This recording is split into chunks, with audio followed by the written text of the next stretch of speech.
এক গভীর জঙ্গলে এক হিরণী তার বাচ্চাকে নিয়ে থাকতো। কিন্তু একদিন হিরণীটি অসুস্থ হয়ে পড়ে। তখন সে তার বাচ্চাটিকে পাশের জঙ্গলে তার ভাইয়ের কাছে রেখে আসবে বলে ঠিক করে। কিন্তু পাশের জঙ্গলটি হিংস্র জন্তু জানোয়ারে ভর্তি ছিল। তার বাচ্চাটিকে কে নিয়ে যেত ওখানে? তাই হিরণী এক হাতির কাছে এসে উপস্থিত হয়। বলো হিরনি বোন, কি দরকার তোমার?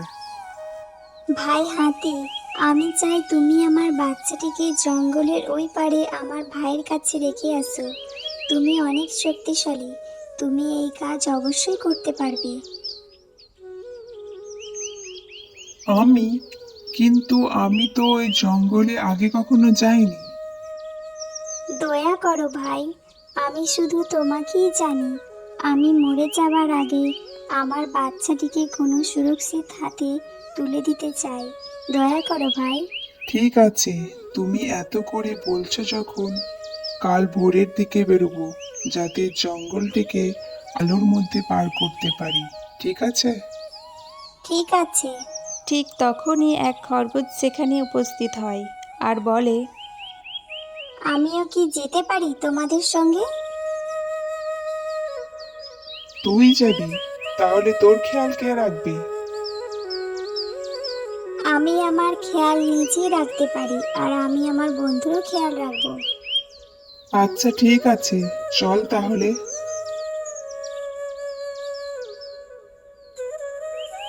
পরের দিন তারা সেখানে এসে উপস্থিত হয়। চলি মা, ঠিক আছে আমার বাচ্চা, নিজের খেয়াল রাখবি আর খুশিতে থাকবি। এরপর তারা ওখান থেকে চলে যায় আর চলতে চলতে এক সিংহকে দেখতে পায়। আর হাতিটি বলে, বন্ধু, আমায় ক্ষমা করো, তুমি তোমার নিজের খেয়াল রেখো।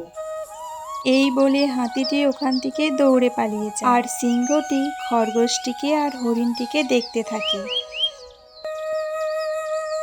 তখন চালাক খরগোশটি নিজের বুদ্ধি বের করে আর বলে, ও বন্ধু, তুমি এখানে একা একা কি করছো?